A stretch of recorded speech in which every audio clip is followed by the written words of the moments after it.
Good morning. This is Sunday, April 6th. This is Ron, and welcome to Story Time.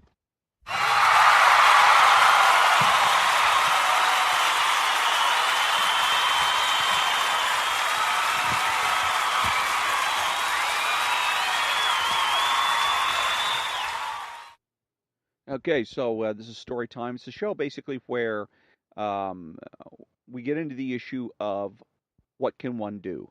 That was in Ayn Rand's last book, or it was the last chapter of the book that I was reading called Philosophy Who Needs It? And actually, it was the next to last chapter, chapter 17. What can one do? Because I've been listening to Rush Limbaugh, Sean Hannity, et cetera, since 1989.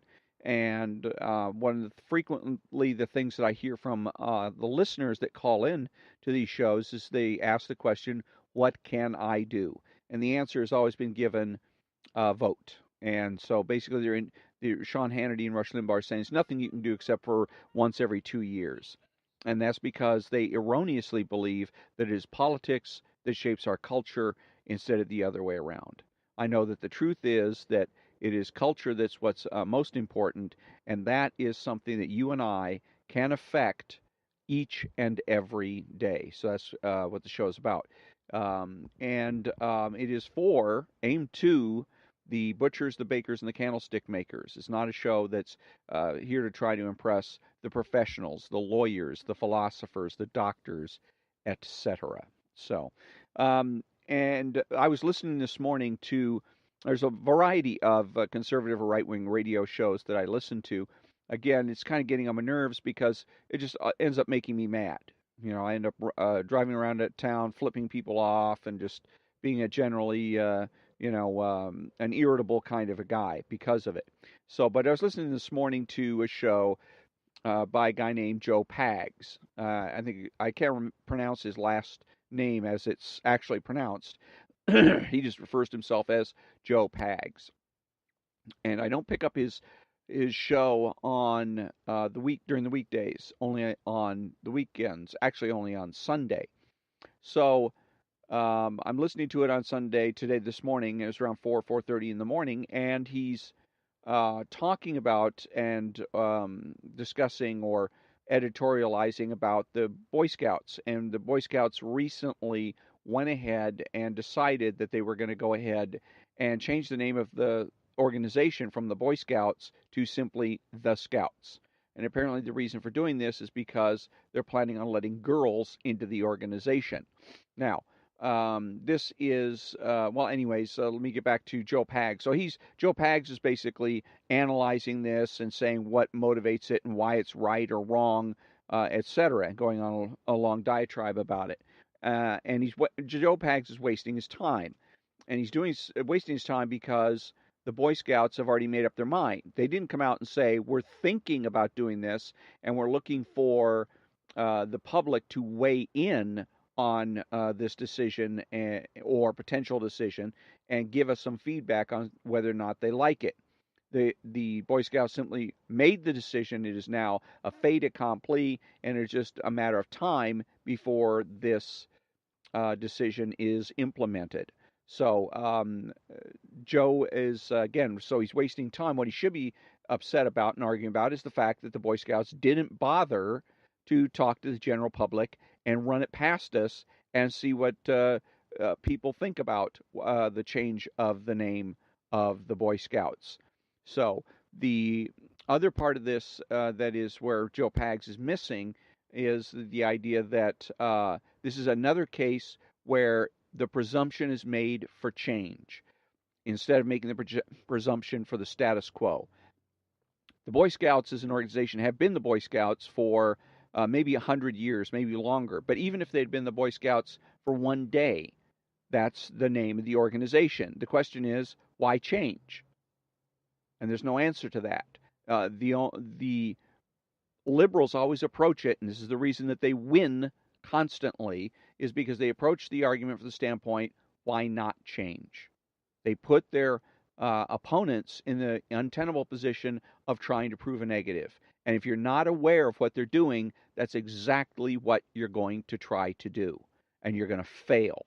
And you're going to look like an idiot doing so. And if you're on a radio station, you're broadcasting to hundreds of thousands or millions of people, then you're going to look like a jackass in front of millions of people and make your followers look like jackasses, which is perhaps even more important. You're going to demoralize and make your friends or your friends and your listeners look like idiots. So what Joe Pag should have been doing was, if you're going to scold the Boy Scouts for their change of names, then do it for not giving the public the opportunity to weigh in on this decision, and for making the presumption for change.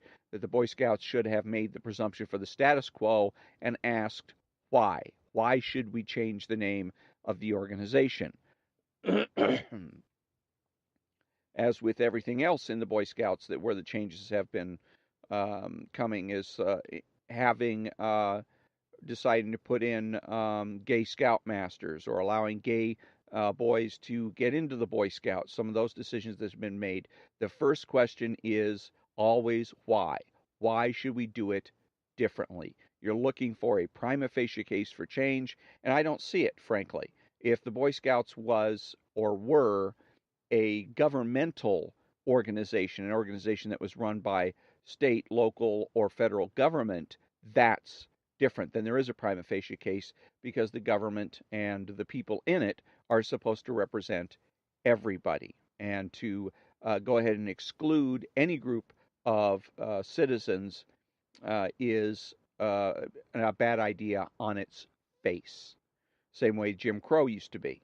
But in a private organization, then it is up to that private organization to decide who it is, the club, to decide who it is they're going to let in or not let in.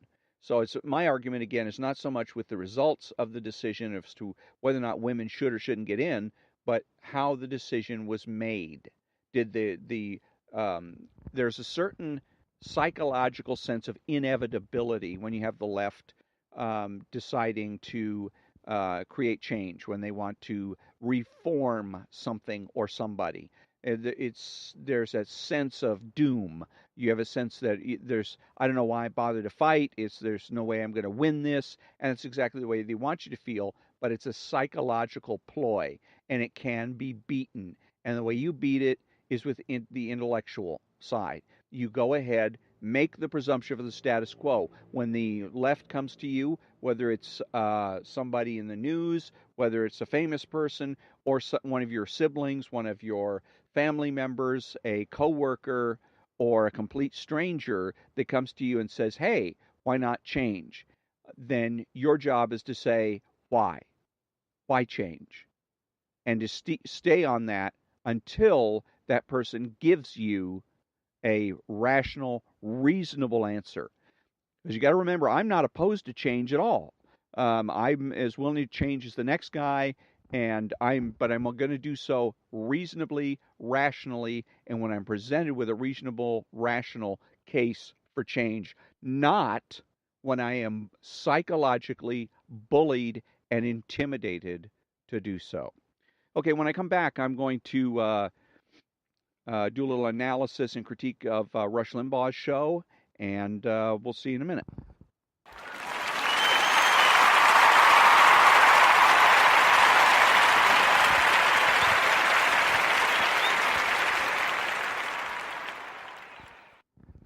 Okay, so we're back, and this is from Rush Limbaugh, the app, and it's going to be a little quick one. Judge in Manafort case tells Mueller he's overstepping. Rush: I'm kind of like the president, folks. I've had my fill of this crap. I just have, and I'm going to attack this from a little bit different vantage point today, a little bit different take. I'm not going to be able to avoid the crap. We got to deal with the crap in order to refute the crap. I'm just telling you I'm tired of doing so. So this is going to be the first place I'm going to interject, and he's wrong. He's absolutely wrong. Wrong, Rush. Wrong. What you have to do, and again, is you start with making the presumption for the status quo. That's what he should be doing. And then asking himself, and when somebody comes along and says, why not change, is why change? Why should we do things differently? And until you get an adequate answer to that question, then any statements or questions asked by your opponent are arbitrary and must be ignored. And this is a discovery or something that Ayn Rand learned and has put in her many different places in her books. And she's absolutely correct. If you try to go ahead and deal with an arbitrary statement, you take it at assuming that as though it had evidence and proof. All you're going to do is achieve the opposite of what you intend to achieve. For instance, the classic way that the left goes about doing this, playing this game, is with racism. Hey, Rush Limbaugh is a racist.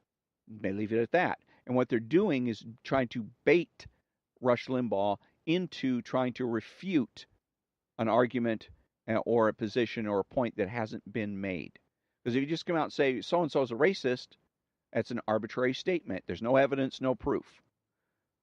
So if you come out and say, well, I'm not a racist, I've never been a member of the Ku Klux Klan, I've got black friends and blah, blah, blah, blah, and all that, again, you make yourself look like a racist who's trying to get away with something.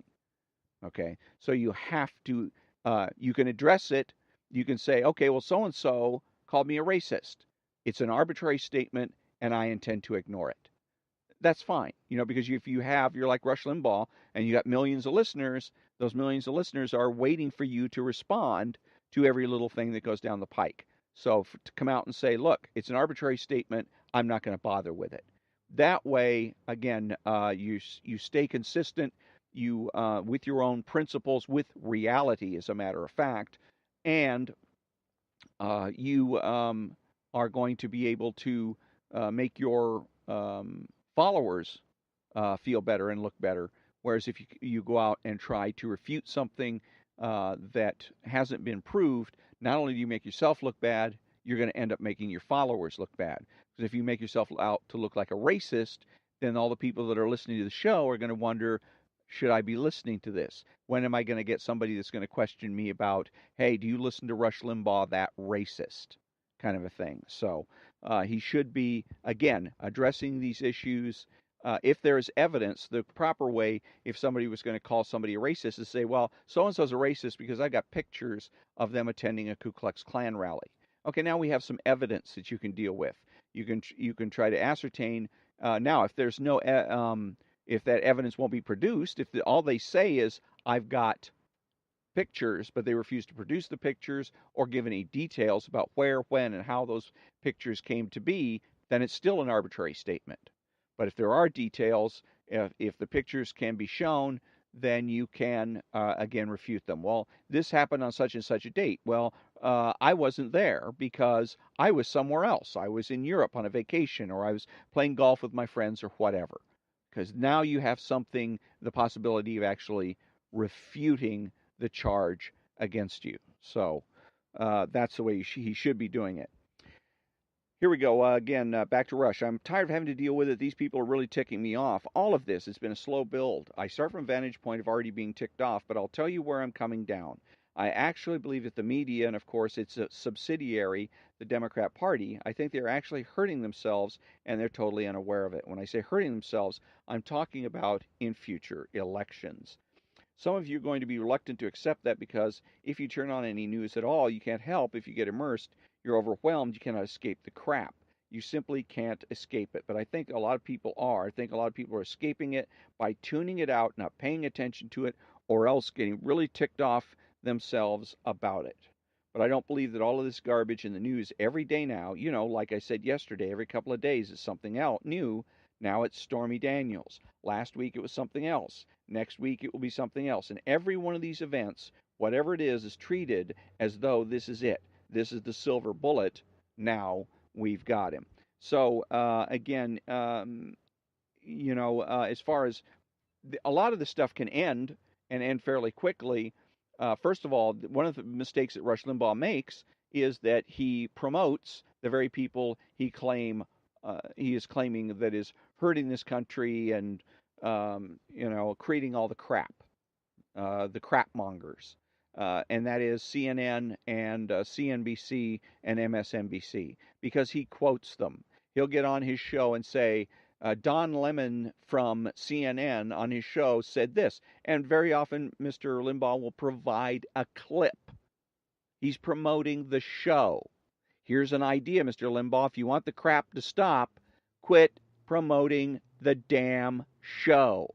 I don't want to hear it anyways as a listener. Believe it or not, Mr. Limbaugh, when I turn into Rush Limbaugh at 9 o'clock Western Time, Monday through Friday, it's not because I want to hear Don Lemon or somebody on MSNBC or CNBC. Very often when you go ahead and quote these people or put clips of them on the air, I change the channel. So be aware of that. And some of his whoever it is that does his sponsors need to be aware of that as well. So it's contradictory, and that hurts your integrity, which hurts your credibility, and which hurts your ability to be influential. And that's part of the reason why Rush Limbaugh has to go over this stuff over and over and over and over and over again, is because he doesn't have the credibility he should have in order to be more influential. Okay, so when we come back, I'm going to be finishing up, or at least attempting to finish up, The Case Against Liberal Compassion by William Voegeli from the October 2014 issue of Imprimis magazine.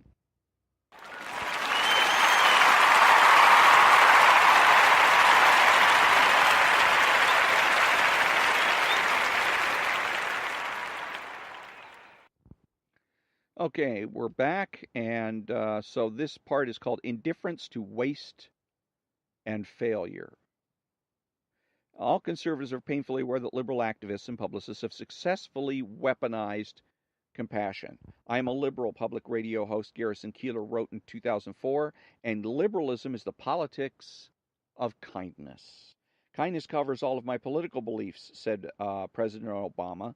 When I think about what I'm fighting for, what gets me up every single day, that captures it just about as much as anything. Kindness, empathy, that sense that I have a stake in your success, that I'm going to make sure just because my daughters are doing well, that's not enough. I want your kids to do well also. So, again, this is the Republicans' fault. The Republicans have been tarred and feathered and damn near run out of town because of their own ignorance, their own bloody stupidity. I liken it to going to a dinner party hosted by your enemies and then sitting down at the table and wondering why there's no silverware.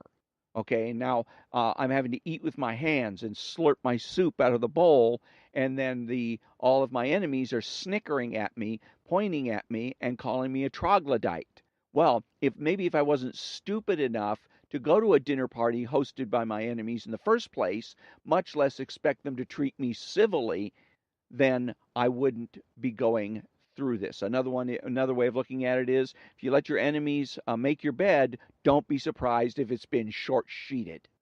So, and again, so here's the liberal crapola. The Republicans got to quit referring to these people as liberals. They're not liberals. They're socialists. Thomas Jefferson was a liberal. Okay, Nancy Pelosi is a socialist. Chuck Schumer is a socialist.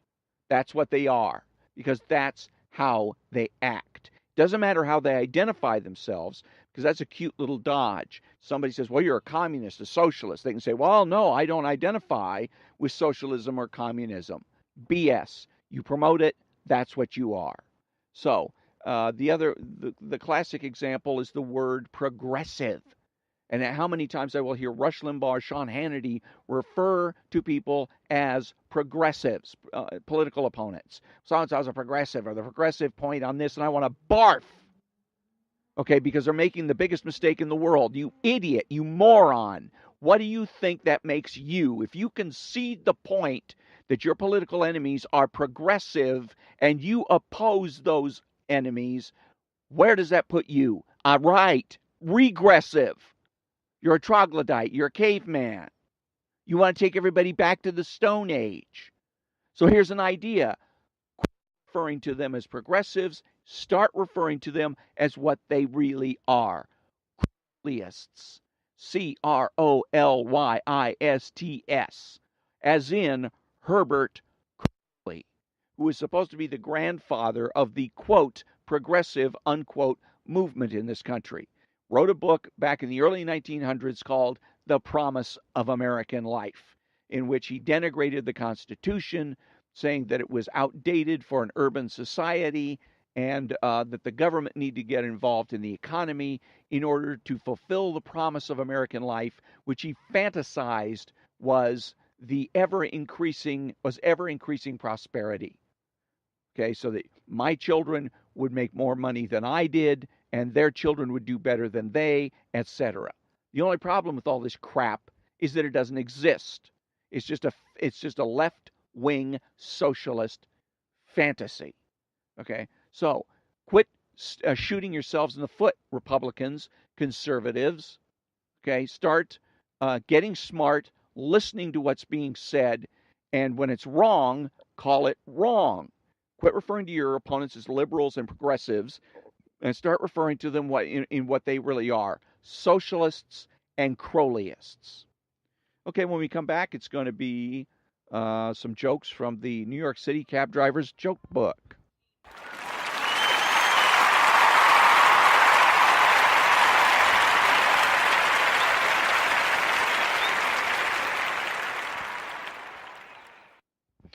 Okay, I'm back. And so we got some more jokes from the New York City Cab Drivers Joke Book by Jim Peach.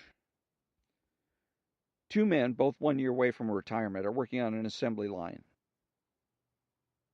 Nope, I already did that one. Let's see. Oh, I did that one. There we go. Dirty Ernie is sitting in the back of his first grade class with a beer in one hand and a cigarette in the other when the teacher says, "Okay, class, tonight I want to find out what your father does for a living." When the kids come back the next day, the teacher says, "All right, Susie, stand up and tell us what your father does for a living." Susie gets up and says, "My daddy's a fireman." Teacher says, "Good. Now, Billy, tell us what your father does for a living." So Billy stands up and says, "My dad is a policeman." "Very good," says the teacher. So this goes on until finally gets to Ernie. When it's Ernie's turn, he says, "My father eats light bulbs." The teacher says, "What? Your father eats light bulbs?" "Yeah," says Ernie defensively, "my father eats light bulbs." "Ernie, what makes you think that?" asks the teacher. "Well," says Ernie, "last night before I went to sleep, I passed my parents' bedroom and I heard my father say, 'Hey, turn out the light and I'll eat it.'" What is the difference between a band that plays at weddings and a bull? On a bull, the horns are in front and the asshole is in the back. A man working in a pickle factory has a tremendous urge to stick his penis into the pickle slicer. He is so overwhelmed by this desire that sometimes he is just barely able to contain it. He becomes very worried and goes to see a psychiatrist. When he tells the doctor about this problem, the psychiatrist says, "You know, I had a case similar to yours a few months ago. A man kept wanting to put his hand on a hot stove." "What happened?" asks the man. "Patient did put his hand on a hot stove," says the psychiatrist, "and he burned himself. But after that, he never had the desire again. So my advice to you would be, if you have the urge to put your penis into the pickle slicer, follow your impulse and try it." "All right," says the man, and he leaves. When the man comes back for his next appointment, the doctor asks him if he followed his advice. "Yes, I did," says the man. "I stuck my penis into the pickle slicer." "And," asks the psychiatrist, "what happened?" "Well," says the man, "we both got fired."